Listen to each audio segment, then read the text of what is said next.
الحمد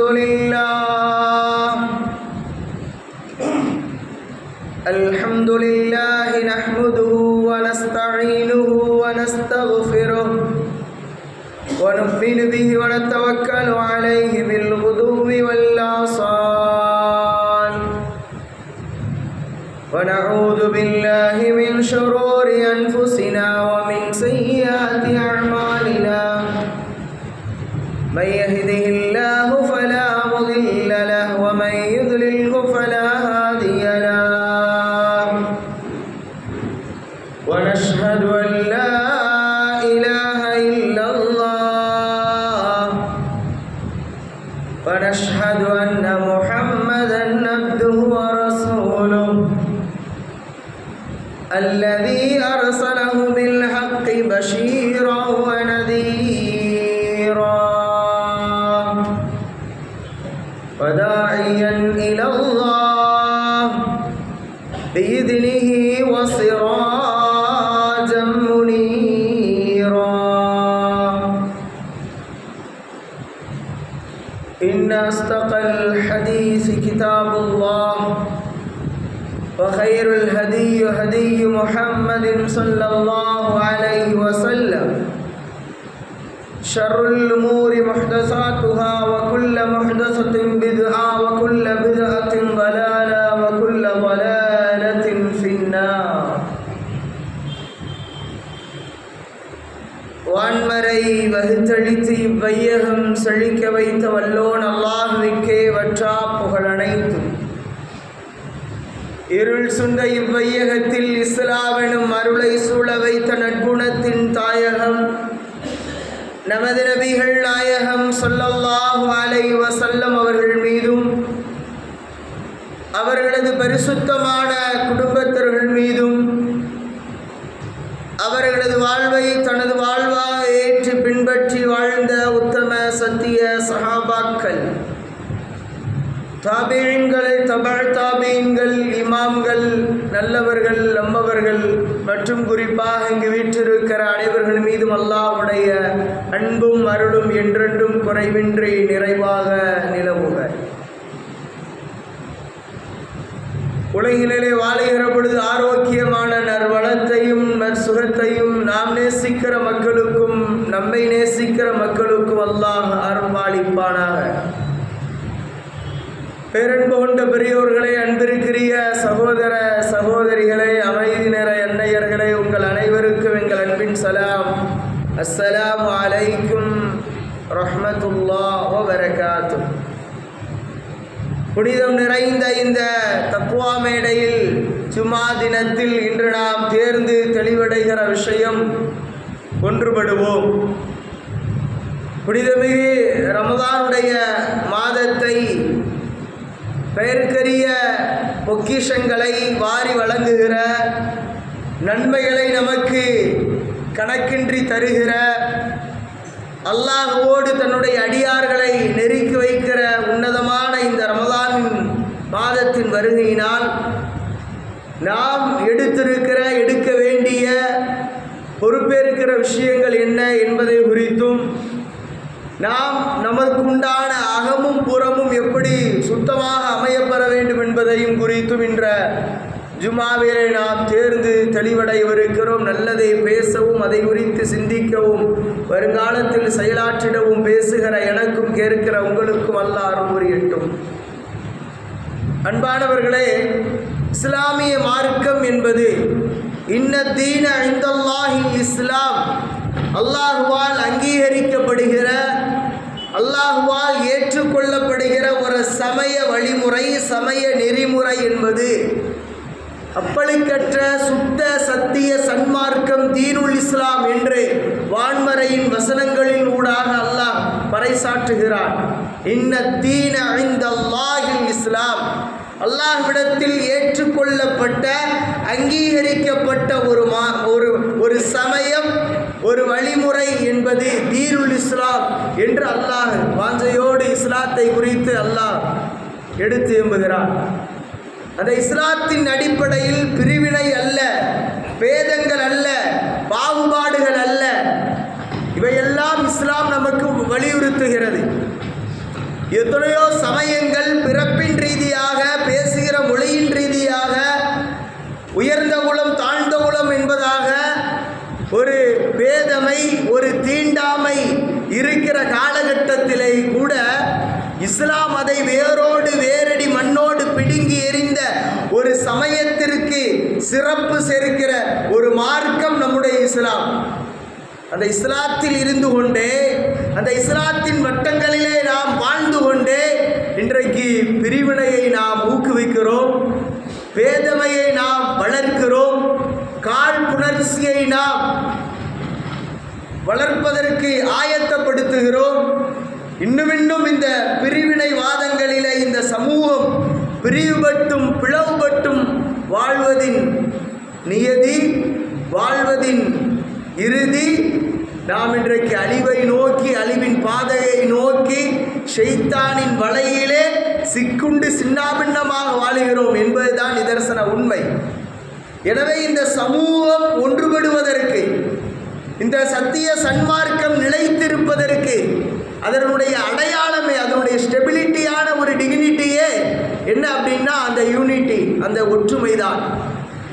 இந்த ஒற்றுமையை குலைக்கிற ரீதியில் நமக்கு எத்தனையோ விதமான ஒரு சூழல்கள் வாய்க்கிற பொழுதும், சந்தர்ப்பங்கள் நிகழ்கிற பொழுதும், அவ்வப்போது இது மாதிரி பேதமைகள் தலை தோங்குகிற பொழுது, தலை தூக்குகிற பொழுது, அதை முளையிலே கிள்ளி எறிந்து அதனது பேதமை என்கிற, பிரிவினை என்கிற தலையிலே தட்டி அமர வைத்த பெருமை பெருமானார் ஸல்லல்லாஹு அலைஹி வஸல்லம் அவர்களுக்கு உண்டு.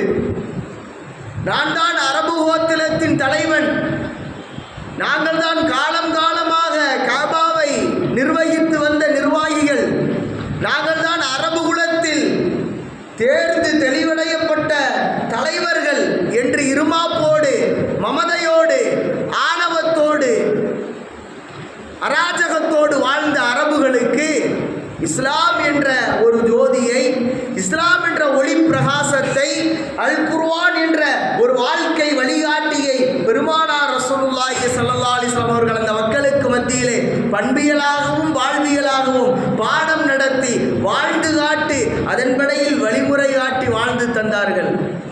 அந்த அடிப்படையில் அரபு கோத்திரத்திற்கு மத்தியிலே இல்லாத அந்த பெருமையா, அந்த ஒரு பகட்டான வாழ்க்கையா இன்றைக்கு நம்மிடத்தில் இருந்துவிட போகிறது.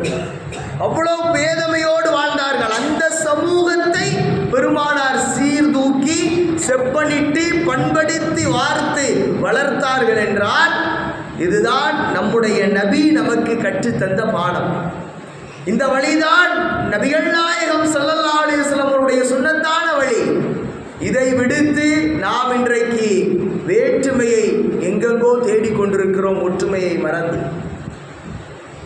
சொர்க்கத்து கல்லாக இருக்கிற ஹஜ்ருல் அஸ்வத் கல் கீழே விழுந்து பல நூறாக பல கூறுகளாக உடைந்து சிதறி போகிற பொழுது பெருமானார் ஸல்லல்லாஹு அலைஹி வஸல்லம் அந்த இடத்தில் இந்த ஒற்றுமையை நிலைநிறுத்தினார்கள். வேற்றுமைக்கு எந்த ஒரு பாரபட்சம் இல்லாமல் பாடம் நடத்திய ஒரு பெருமை பெருமானார் ஸல்லல்லாஹு அலைஹி வஸல்லம் அவர்களுக்கு சாரும்.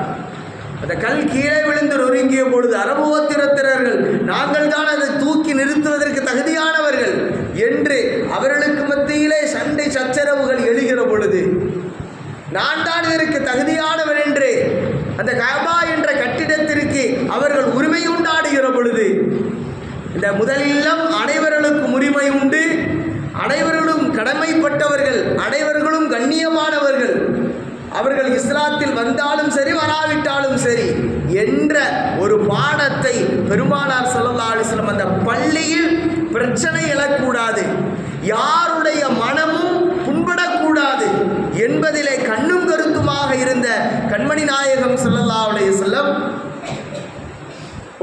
ஒரு கிரிட்டிக்கலான ஒரு பொசிஷன் எழுகிற பொழுது அதை எப்படி பெருமானார் ஹேண்டில் பண்ணார்கள், அதை எப்படி கையாண்டார்கள். 4 பேர் சண்டை போடுறாங்க, 4 கோத்திரத்தினர்கள் பெருமானார் அணிந்திருந்த அந்த மேலங்கியை, அந்த துண்டை எடுத்து ஹஜ்ருல் அஸ்வத் கல்லை தூக்கி வைத்து 4 கோத்திரத்திற்கும் அந்த துணியினுடைய 4 மூலையும் கொடுத்து அப்படியே தூக்கி நிறுத்துங்கள் ஹஜ்ருல் அஸ்வத் கல்லை என்று. அந்த இடத்தில் கலவரமான ஒரு நிலவரத்தையும் கூட ஒரு சகோதர நல்லிணக்கத்தோடு பெருமானார் ஸல்லல்லாஹு அலைஹி வஸல்லம் அவர்கள் ஒற்றுமைக்குண்டான தீர்வை பெருமானார் ஸல்லல்லாஹு அலைஹி வஸல்லம் அவர்கள் நமக்கு முன்மாதிரியாக காட்டி தந்தார்கள். அந்த நபியை நம்முடைய வாழ்வியலாக, வணக்கவியலாக, வணிகவியலாக அனைத்து சூழலிலும் முன்மாதிரியாக ஏற்று நடக்கப்பட வேண்டிய நபியின் பெயராலே, அந்த உம்மத்தின் பெயராலே இன்றைக்கு நாம் நம்முடைய சமுதாயம் பிளவுபட்டு பேதமைப்பட்டு வாழுகிற ஒரு இழிநிலையை நாம் இன்றைக்கு பார்க்கிறோம். உண்டா இல்லையா? புனிதமான ரமலான் மாதம் வருதுங்க, இபாதத் செய்யக்கூடிய அந்த நல்ல நாளில் கூட சண்டை சச்சரவுகள் நமக்கு மத்தியிலே எழுந்தன. இது இன்றைக்கு மாத்திரமல்ல, அன்றைக்கே நடந்திருக்கிறது. பெருமானார் அதை எப்படி எந்த விதத்தில் கையாண்டார்கள்? புனிதமான இந்த லைலத்துல் கத்ர் கைரு மின் அல்ஃபி ஷஹர், 1000 மாதத்தை விட சிறந்த இரவு என்று அல்லாஹ் சொன்னானே, இந்த நபியின் உம்மத்திற்கு அல்லாஹ் வழங்கினானே, இந்த இரவில் நீங்கள் வணக்க வழிபாடுகள் புரிந்து அந்த 1000 மாதத்தின் நன்மைகளை பெறுங்கள் என்று அல்லாஹ் நமக்கு வாழ்த்து செய்தி சொன்னானே, அதில் சண்டை நம்ம மக்களுக்கு மத்தியில். அந்த லைலத்துல் கத்ருடைய இரவு என்ன என்பதை தெளிவாக துல்லியமாக சொல்வதற்கு வருகிறார்கள். பள்ளியில் இருந்து கொண்டு 2 நபர்கள் அங்கு தர்க்கித்து கொண்டிருக்கிறார்கள். தர்க்கிக்கப்பட வேண்டிய இடம் இதுவா? சில பேர் பார்த்தீங்கன்னா அங்கே அல்லான்னு தொழுதுட்டு பின்னால் உட்காந்து, படியில் உட்காந்து, திண்ணையில் உட்காந்துட்டு, வராண்டாவில் உட்காந்துட்டு பலாய் முசீபத் எல்லாம் கழுவிட்டு போயிடுவாங்க. இங்கே கிடைச்ச நன்மை அங்கேயே போயிடும். அப்படின்னா இது எதுக்கு? அப்படின்னா இதே மாதிரி உண்டான தேவைப்படுகிற விஷயம் பேசலாம், இல்லை என்று சொல்லவில்லை. தேவையில்லாத விஷயங்கள், புறம் பேசுகிற, அடுத்தவர்களுடைய மாமிசத்தை புசிக்கிற, இதை இழிவான செயலை செய்யக்கூடிய, அல்லது வீண் விவாதத்தில், தர்க்கத்தில், பள்ளிவாசலில் இருந்து கொண்டே அல்லாவின் பெயரை சொல்லி, ரசூலின் பெயரை சொல்லி சண்டையிட்ட சமூகம் அன்றைக்கே இருந்தது. அந்த சமூகத்தை பெருமானார் ஸல்லல்லாஹு அலைஹி வஸல்லம் எப்படி கையாண்டாங்க? ஒரு விஷயத்தை சொல்ல வராங்க, சொல்ல வரும்பொழுது இவர்கள் வீணான ஒரு ஆர்கியூமெண்ட்ல ஈடுபட்டு இருக்கிற பொழுது சொல்ல வந்த செய்தி பெருமானார் மறந்தார்கள் என்பதை விட மறக்கடிக்கப்பட்டார்கள். அந்த செய்தியை, அந்த இன்ஃபர்மேஷன் அல்லாஹ் என்ன செஞ்சிட்டான்? எலிட் பண்ணிட்டான். பெருமானார் சிந்தையிலிருந்து அல்லாஹ் போக்கிவிட்டான். காரணம், எந்த இடத்தில் சண்டை சச்சரவுகள் எழுகிறதோ அதிலே அருளை சுமந்து வரக்கூடிய வானவர்களுக்கு அங்கு இடமில்லை. குடும்பத்தில் கணவன் மனைவிக்கு மத்தியில் சண்டை வருது அப்படின்னா அந்த வீடு வழங்குன்னு நினைக்கிறீங்க, அந்த வீடு ரஹ்மத்தா வாழும் நினைக்கிறீங்க? வராது. ரஹ்மத்தை கொண்டு வரக்கூடிய வானவர்கள் எப்படி அங்கே வருவாங்க? பொதுவாக சத்தங்கள் உயர்கிற, வீண் சச்சரவுகள் எழுகிற இடத்தில் எங்க ரஹ்மத்தை பொதிந்த வானவர்களுக்கு அங்கு வேலை இல்லை. அந்த அடிப்படையில் பெருமானார் ரஹ்மத்தான செய்தியை சொல்ல வந்த நபிக்கு மறக்கடிக்கப்பட்டு விட்டு ஸல்லல்லாஹு அலைஹி வஸல்லம் அவர்கள் சொன்னாங்க, சொல்ல வர இந்த மக்கள் சண்டையிட்டாங்க. அப்படிதானே? அப்படி இருக்கும் பொழுது இதையே ரசூலுல்லாஹ் என்ன செய்கிறாங்க? ஞாபகத்தில் வச்சுட்டு இதை மறந்துட்டாங்க, மறக்கடிக்கப்பட்டாங்க. அப்போதான் ஸல்லல்லாஹு அலைஹி வஸல்லம் சொன்னாங்க, பள்ளியிலிருந்து வீண் சண்டையில் தர்க்கத்தில் ஈடுபடாதீர்கள், நான் சொல்ல வந்த செய்தியை மறந்து விட்டேன். எனவே நீங்கள் ரமலானின் பிந்திய 10 ஒற்றைப்படை இரவில் நீங்கள் தேடிக்கொள்ளுங்கள். போச்சா? நம்மை விட்டு அந்த ரஹ்மத் போயிட்டா இல்லையா? அப்படின்னா இதுதான் கான்செப்ட். ரசூலுல்லாஹ்வுடைய பேச்சை அங்கு மீறுகிற பொழுது, ஒரு சண்டையான, ஒரு கலவரமான ஒரு நிலவரம் வருகிற பொழுது நமக்கு கிடைக்கக்கூடிய பெனிஃபிட்ஸ், நமக்கு கிடைக்கக்கூடிய நலவுகள், நமக்கு கிடைக்கிற ஃபாயிதாக்கள் ஒருவர் இருவரின் மூலமாக பலருக்கும் அது தடைபட்டு விடுகிறது. எனவே பிந்திய ஒற்றைப்படை இரவில் தேடிக்கொள்ளுங்கள் அப்படின்னாங்க ஸல்லல்லாஹு அலைஹி வஸல்லம். இன்றைக்கு நடக்குதா இல்லையா? ரமலான் மாதத்தினுடைய பிறை பார்ப்பதிலிருந்து ஏன் பெருநாள் கொண்டாடுகிற வரை இரவு தொழுகையில் அல்லாஹ்வுக்காக இஹ்லாஸாக ஈடுபடுகிற அந்த விஷயத்தில் கூட நம்மிடத்தில் இன்றைக்கு பேதமை, நம்மிடத்தில் இன்றைக்கு பிரிவு. நம்ம மக்கள் இன்றைக்கு எத்தனையோ சமயங்கள் ரீதியாக, இயக்க ரீதியாக, கொள்கை ரீதியாக வாழுகிறார்கள். இல்லை என்று நாம் சொல்லவில்லை. அனைத்தும் அல்லாஹ்விடம் போய் சாரும். இன்னைக்கு பெரிய ஒரு பிரச்சனை, ஒரு போராட்டம் என்னன்னா, ஸல்லல்லாஹு அலைஹி வஸல்லம் அவர்கள் சொன்ன அந்த ஒரு கூட்டம் யாரு? அது நான் தான் அப்படின்னு ஒவ்வொரு மக்களும் மார்பு தட்டுகிறோம். அதற்கு தீர்ப்பு வழங்கக்கூடிய இடத்தில் நாம் இல்லை. அல்லாஹ் இருக்கிறார். அல்லாஹ் ரசூல் வாழ்ந்த அல்லது வழிகாட்டிய மான அலைஹி வஸஹாபி, நானும் என்னுடைய சலஃபு சாலிஹீன்களான சஹாபாக்கள், என்னுடைய தோழர்களும் எந்த வழியில் வாழ்ந்தார்களோ, என்னுடைய சஹாபா என்ற அந்த அந்தஸ்தை பெற்ற நபியின் சமகாலத்திலே வாழ்ந்த சஹாபாக்கள், நானும் அஸ்ஹாபி, என்னுடைய சஹாபாக்களும் இந்த வழியில் அந்த வழியில் அப்படின்னாங்க ஸல்லல்லாஹு அலைஹி வஸல்லம். அப்போ அதுக்கு தான் எல்லா வழியும் இன்னைக்கு போராடுது. நான் தாங்க அந்த கூட்டம், நான் தான் அந்த கூட்டம்னு. கடைசியில் நாம் 72 கூட்டம் இல்லை, 73ஆக இன்றைக்கு பிளவுபட்ட ஒரு நிலைமையை நாம் பார்க்கிறோம். ஆனால் இந்த அபிமொழியை வைத்து பெருமானார் பிளவுபடுவார்கள் என்று தான் சொன்னார்களே தவிர நீங்கள் பிரிந்து விடுங்கள்னு சொல்லலை, பிரிஞ்சு போங்கன்னு சொல்லலை. அப்படின்னா அல்லாஹ்வோடு நன்மையை நாடி நம்மை இணைய வைக்கக்கூடிய அந்த இபாதத்தில் கூட இன்றைக்கு நமக்கு கருத்து வேற்றுமை நடந்ததா இல்லையா? ஒரு எமர்ஜென்சி பிரீடு அல்லாஹ் தந்தாங்க, 2020 கொரோனா பிரீடு. எத்தனை பேர் பள்ளிக்கு வந்தோம் சொல்லுங்க பார்ப்போம். ஒரு 50 ஒரு 60 அப்போ இருக்கக்கூடிய மக்கள் உங்களுடைய வாழ்க்கையில் இது மாதிரி ரமலான் அடைந்திருப்பீர்களா?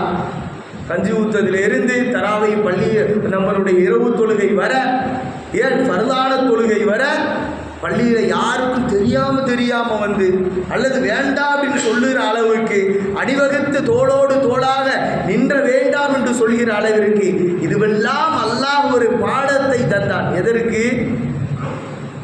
நல்ல முறையில் இபாதத்தோடு இருக்க வேண்டிய இந்த ரமலான்ல ஏன் இப்படி சண்டை சச்சரவோடு வாழ்றீங்க என்பதை உணர்த்துகிற விதமாக அல்லாஹ் தந்தான். அந்த பாடம் வந்த பிறகும், அந்த படிப்பினை வந்த பிறகும் நம் சமுதாயம் திருந்தலை அப்படின்னா நாம் எங்கு போய் சொல்வது இந்த வேதனையை? ஒரு கூட்டம் தொழுவதற்கு உண்டான அந்த விஷயத்தில் பேதமை, அந்த விஷயத்தில் தர்க்கம். இது 20 ரக்காத்தா 8 ரக்காத்தா அப்படிங்கிற ஒரு ஆர்கியூமெண்ட். ரெண்டுமே 1 மணி நேரம் தான் தொழுவப்படுது, ரெண்டுமே அல்லாஹ்வுக்காண்டி தான் தொழுவப்படுது. ஸல்லல்லாஹு அலைஹி வஸல்லம் இதை காட்டி தந்தார்கள். அந்த நபி வழியில் நாம் இன்றைக்கு நாம் தொழுகிறோம். ஆனால் அந்த நேரத்தில் ஒரு துண்டு பிரசரம் வந்துடும், இதுதான் நபி வழி தொழுக, இதுதான் நபி வழி தொழுக அப்படின்னு. இந்த சமுதாயத்தில் இபாதத்தில் நாம் பிளந்தோம், பிரிவுபட்டோம். பிறை காண்பதிலே உண்டான சர்ச்சைகள், இப்படியெல்லாம் நம்மளுக்கு மத்தியிலே உண்டான ஒவ்வொரு பிளவுகளையும் ஒவ்வொரு பேதமைகளையும் அல்லாஹ் உணர்த்துவதற்காக வேண்டிதான் என்னவோ இது போல உண்டான ஒரு கொரோனா பிறையில தந்தா அல்லாஹ் அதையும் உணர்ந்து நம்முடைய மக்கள் திருந்தலைன்னா என்ன பண்றது? அப்படின்னா அனைவர்களும் இந்த ரமலானை பரிபூர்ணப்படுத்துங்கள். அல்லாஹ் தந்த இந்த ரமலானில் இந்த லைலத்துல் கத்ர் சண்டையிட்ட காரணத்தால் உங்களுக்கு தடுக்கப்பட்டது என்ற ஒரு சிந்தனை கூட இன்றைக்கு நம்மகிட்ட இல்லைங்க. யோசிச்சு பாருங்க. அல்லாஹ்வுடைய பள்ளிவாசல் என்பது அவனை நினைவூறுவதற்காக, அவனுடைய சிந்தனை இருக்க வேண்டும் என்பதற்காக அந்த பள்ளியில் இன்றைக்கு சுன்னத்தான காரியங்களை ஊக்குவித்து பல மஸ்ஜிதுகளிலே இன்றைக்கு பிளவுகளும் பேதமைகளும் இன்றைக்கு நாம் பார்க்கிறோம். சில பள்ளிகள்லாம் பார்த்தீங்கன்னா சுபஹானல்லாஹ், ஒரு மூசாவின் 10 கட்டளைகள் மாதிரி எழுதி போட்டிருப்பாங்க, ஒரு பெரிய ஒரு பலகை போட்டு. பார்த்துருப்பீங்களா இல்லையா? இந்த பள்ளிவாசல் 4 மதுஹபுகளுக்கு உட்பட்டது. அடுத்து இந்த பள்ளியில் தொப்பி அணிந்து தொழாதவருக்கு அனுமதி இல்லை. இப்படியெல்லாம் போட்டு அந்த நிர்வாகம் போட்டு கீழே அந்த நிர்வாக கமிட்டி, ஏன்னா டைரக்டாக சொர்க்கத்துக்கு போகிற மாதிரி. பள்ளிவாசல் என்பது பார்லிமெண்ட் இல்லை. பள்ளிவாசல் என்பது நாம் அன்றைக்கே சொன்னோம், பள்ளிவாசல் நிர்வகிக்கிறவர்கள் யார்? அல்லாஹ்வுக்காண்டி இஹ்லாஸாக வாழ்கிறவர்கள். சொல்லப்படாத சட்டங்களையும் வகுக்கப்படாத நியதிகளும் நீங்களாக எழுதிவிட்டு இந்த மூசாவின் 10 கட்டளை மாதிரி அப்படி எழுதி போட்டுறது, அதில் ஒரு பெருமை ஏன் தான் தெரியலை. பள்ளியில அல்லாஹ்வோடு 2.5 கலந்து தொழுகையிலே ஈடுபடுவதிலே, தொப்பி இல்லைன்னா அந்த மோதினார் கொடுத்து தொப்பியை போட்டு கவுத்து, இப்படியெல்லாம் சில அராஜகங்கள் இன்றைக்கு நடக்கிறதா இல்லையா? வேற எந்த ஒரு வழிபாட்டு தலங்களில் இப்படி ஒரு இல்லைங்க. அப்படி இந்த ஒன்று இதை யார் உங்களுக்கு தந்தது? அப்படின்னா பள்ளியில் வருகிற பொழுது அல்லாஹ்வுக்காண்டி இஹ்லாஸான முறையில் மன தூய்மையாக நாம் இருக்கிறோம்.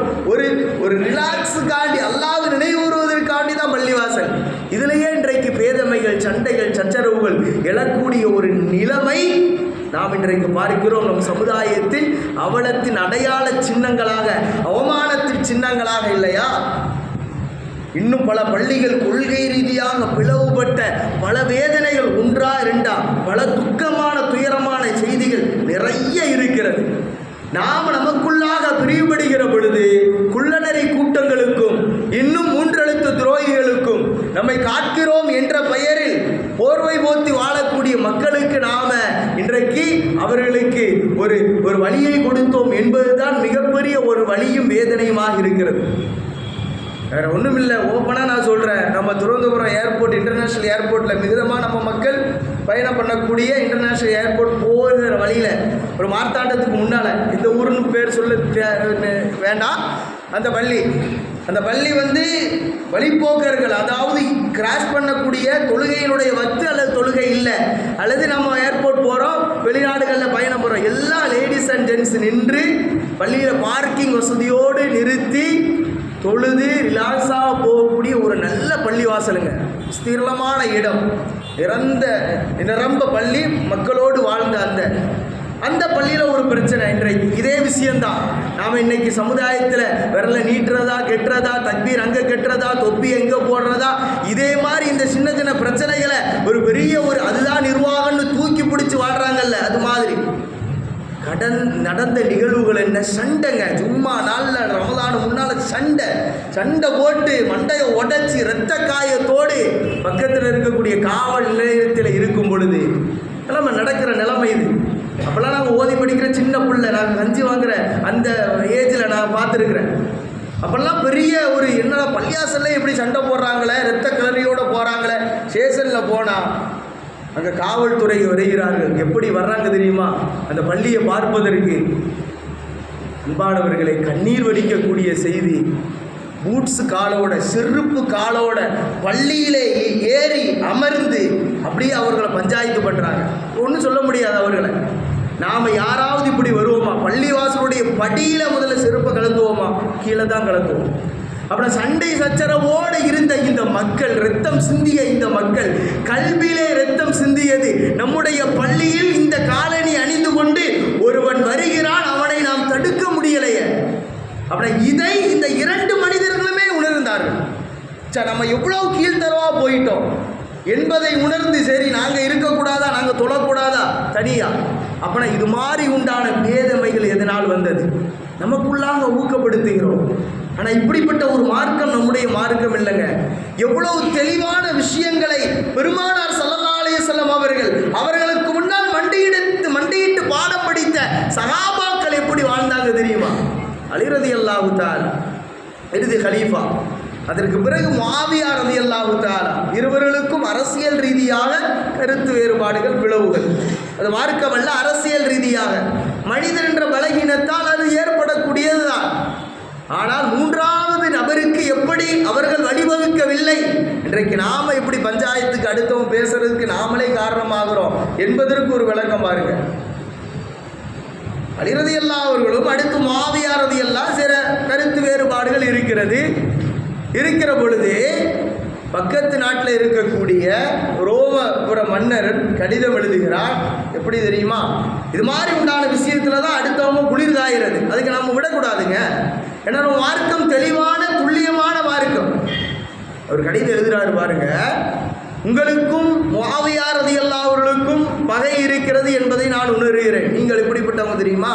ரசூலுல்லாஹ்வுடைய மருமகன், அவருடைய மகளை வேண்டி விரும்பி மனம் முடித்த அந்த பெருமை, இப்படியெல்லாம் கொஞ்சம் ஐஸ் வச்சுட்டு நம்மால் எழுதுகிறான்.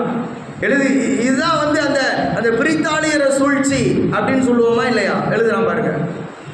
அப்படின்னா நாம ஒன்றுபட்டு இருக்கக்கூடாது என்பதில் நம்மை விட அவங்க ரொம்ப தெளிவாக இருக்கிறாங்க. எழுதுறான், உங்களுக்கும் அவர்களுக்கும் உண்டான ஒரு கருத்து வேறுபாடை நான் உணர்கிறேன். உங்களுக்கு உதவிகரம் நீட்டுவதற்கு நாங்கள் தயாராக இருக்கிறோம். எந்த ஆயுதம் வேணும்? இன்னைக்கு இருக்கக்கூடிய இலுமினாட்டிகள், இன்றைக்கு இருக்கக்கூடிய இஸ்ரேல் உட்பட உளவுகள் படம் அதை செய்யக்கூடிய கான்செப்ட் தான் இது. அன்னைக்கே ஆரம்பிச்சிட்டா பாருங்க. அப்படின்னா எதனாலும் உங்களுக்கு நான் தரதுக்கு தயாராக இருக்கிறோம் என்று பேசுகிற பொழுது ஒரு சாமானிய மனிதர்கள்லாம் என்ன நினைப்பாங்க? சரி, நமக்கு சப்போர்ட் பேக்ரவுண்ட் ஆள் இருக்குதுங்க அப்படின்னு நினைப்பாங்க. ஆனால் அறிவின் மணிமகுடமான அலி ரலியல்லாஹு தஆலா, பெருமானாரின் பாசறையில் பண்பட்டு பக்குவப்படுத்தி வளர்க்கப்பட்டவர்கள் இல்லையா அலி ரலியல்லாஹு தஆலா, ரிப்ளை எழுதுகிறாங்க. அந்த வேலையே ரொம்ப ஹார்டாக இருக்கும். எழுதுகிற வார்த்தையே கொஞ்சம் ரொம்ப தடித்த வார்த்தைகள். சில மனிதர்களுக்கு இப்படி சொன்னால்தான் புரியும். புரிய வேண்டிய இடத்தில் புரிய வேண்டிய வார்த்தையை அடித்து ஆணித்தரமாக சொல்ல வேண்டும். அலி ரலியல்லாஹு தஆலா எழுதுனாங்க அந்த கடிதத்தில். எப்படி எழுதுனாங்கன்னா யாரும் தவறாக நினைக்க வேண்டாம். ரோமபுர நாட்டின் நாயே யா கிலாப் அப்படின்னே எழுதுறாங்க. அட நாயே, அப்படின்னு எழுதுறாங்க. அந்த வார்த்தை எப்படி இருக்கும், படித்தவனுக்கு எப்படி இருக்கும்? எனக்கும் முஆவியாவுக்கும் பல கருத்து வேறுபாடுகள் இருந்தாலும் அது எங்களுக்குள்ள பிரச்சனை. அதை நீ தலையிட்டு சமரசம் புரிவதற்கு நீ யார்? இதுபோல ஒரு அடுத்த வேர்டு தான் ரொம்ப ஹைலைட்டு. இதே மாதிரி உண்டான சிந்தனையில் நீ இருந்தால் உன்னை தாக்குவதற்கு நானும் முஆவியாவும் இணைந்து உன்னிடத்திலே போர் தொடுப்போம் என்று கூறிய சமூகம் இஸ்லாமிய சமூகம். இந்த நிலைமைகள் எல்லாம் அன்னைக்கு சிஏ, என்ஆர்சி, என்பிஆர் இருந்தது. எங்க போனது? அந்த கூட்டத்தோடு அதோட முடிஞ்சு. அப்படின்னா இது மாதிரி உண்டான நிகழ்வுகள் நமக்கு அவ்வப்போது எழுகிறது என்றால் இந்த சம்பவங்கள்லாம் நம்ம நினைவுக்கு வர வேண்டும். நம்முடைய சமூகம் எப்பேற்பட்ட வரலாற்றை கடந்து வந்தது, நம்முடைய வாலிபர்கள் இன்றைக்கு எந்த விதத்தில் போய்கொண்டிருக்கிறாங்க, அவர்களுக்கு நாம் என்ன விஷயத்தை சொல்லணும், அவர்களுக்கு என்னென்ன விஷயங்களை நாம் போதிக்கணும் என்ற ஒரு சிந்தனை இல்லை. இன்னைக்கும் இது மாதிரி உண்டான ஒரு சின்ன சின்ன பிரச்சனைகளை அதுதான் ஒரு பெரிய ஒரு இஸ்லாத்தினுடைய அதுதான் தூக்கி நிறுத்தக்கூடியது என்று நினைத்து கொண்டு தொப்பியும் தாடியும் அணிந்து கொண்டு அல்லாஹும்ம ஸல்லி அலான்னு தாடியை தடவி கொண்டு போனால் மாத்திரம் இந்த சமூகம் நல்லா இருந்தோம்னு நம்ம நினைச்சிரோம். இல்லை, இதை கடந்தும் நமக்கு நிறைய பணிகள் இருக்கிறது என்பதை நாம் தலைமுறையினர்கள் உணராததின் விளைவு நம்முடைய இளைஞர்கள் எல்லாம் வழிதவறி போகக்கூடிய நிலைமையை இன்றைக்கு நாம் பார்க்கிறோம். சேட்டிங்கில் ஆரம்பித்து மீட்டிங்கில் முடித்து அதுக்கப்புறம் டேட்டிங்கில் முடிக்கிறான் அப்படின்னா இந்த சமூகத்திற்கு, இந்த வாலிபர்களுக்கு நலவான விஷயங்களை சொல்லி தந்து சீர்படுத்துவது யார்? நாம் நமக்குள்ளாகவே பிளவுபட்டிருந்தால், நமக்குள்ளாகவே இந்த பேதமைகளை ஊக்குவித்துக் கொண்டிருந்தால் கயிறை பிடிப்பது யாருங்க? அல்லாஹ் அழகான முறையில் இந்த சமூகத்திற்கு ஒற்றுமையை அல்லாஹ் சொல்றானா, வஅத்தஸிமு பிஹப்லில்லாஹி ஜமீஆ, அல்லாஹ்வுடைய ஒற்றுமை என்கிற கயிற்றை நீங்கள் முருக பற்றி பிடியுங்கள் அப்படின்னு அல்லாஹ் ரப்பல் ஆலமீன் சொல்கிறானே. வாழ்வியல் ரீதியில், வணிகவியல் ரீதியில், ஏன் அரசியல் களத்தின் ரீதியில் கூட நாம் இன்றைக்கு ஒற்றுமையை இழந்ததின் விளைவு ஒவ்வொரு விஷயத்திற்கும் இடஒதுக்கீடுக்கு நாம் அடுத்தவரிடத்தில் பிச்சையேன்றி கையேந்து நிற்கிற அவலை நிலையை இன்றைக்கு நாம் பார்க்கிறோம். இப்படிப்பட்ட ஒரு நிலைமையாய் நம்முடைய சமூகம் உருவாக்கி தந்தது. பெருமானார் ஸல்லல்லாஹு அலைஹி வஸல்லம் மிக தெளிவாக, மிக துல்லியமாக நமக்கு சொன்னார்களே, பிரிந்து விடாதீர்கள், ஒற்றுமையில் தான் உங்களது பலம் இருக்கிறது என்று வாழ்ந்து காட்டி அந்த சமூகத்தை உருவாக்கியவர்கள் அல்லவா பெருமானார் ரசூலுல்லாஹ். அந்த சமூகத்தில் உருவாகிய அந்த வழியில் வழியாக வந்திருக்கிற நாம் இன்றைக்கு இதில் பேதமைகள் பிரிவுபட்டு நாம் என்ன மேன்மையை அடைந்தோம் என்பதை யோசியுங்கள்.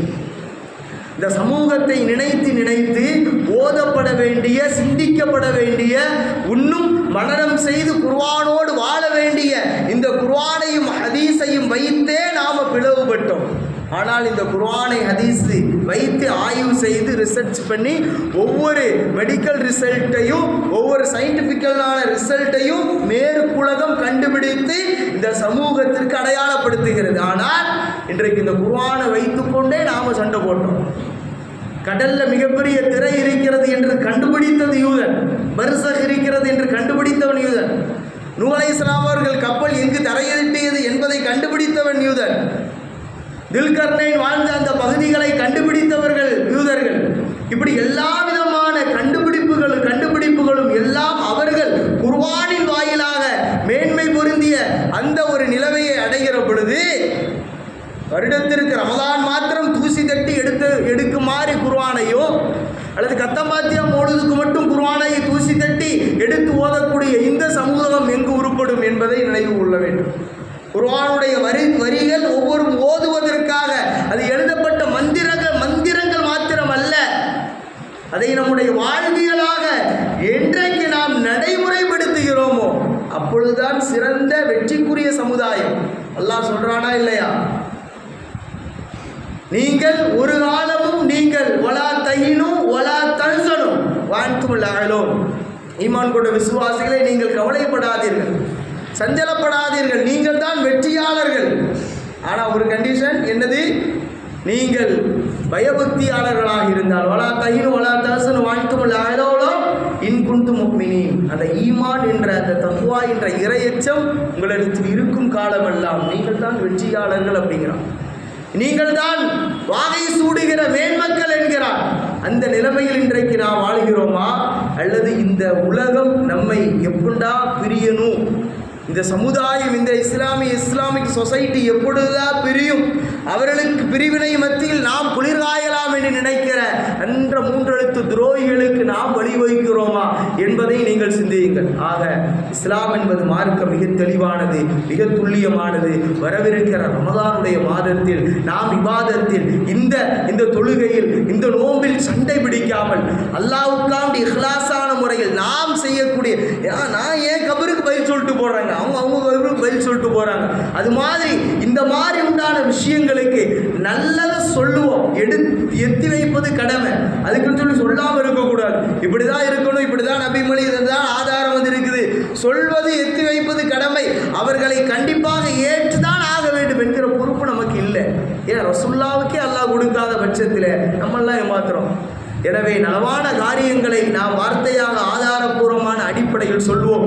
இல்லை என்றால் நம்முடைய ஒற்றுமையை வேற்றுமையாக ஆக்காமல் இந்த ரமலான் மாதத்தில் நல்ல முறையில் இபாதத் புரிந்து இறை இல்லத்தோடு இபாதத்தோடு ஈடுபடக்கூடிய நல்ல நசீபனை அல்லாஹ் நம் சமூகத்திற்கு அல்லாஹ் வழங்குவானாக.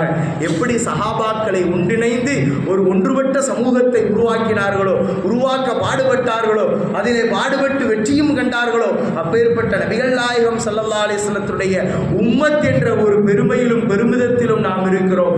அந்த வழியில் வாழ்ந்து அவர்கள் எப்படி அல்லாஹ்வுடைய அன்பையும் அருளையும் நெருக்கத்தையும் பின்பற்றி வாழ்ந்தார்களோ, அதே வழியில் நாமும் வாழ்ந்து சிறந்து அல்லாஹ்வினுடைய அன்பை பெறக்கூடிய நல்ல நசீபனை அல்லாஹ் நம் யாவருக்கும் நல்குவானாக. வாஹிர் தஅவானா அல்ஹம்துலில்லாஹி ரப்பில் ஆலமீன். அஸ்ஸலாமு அலைக்கும்.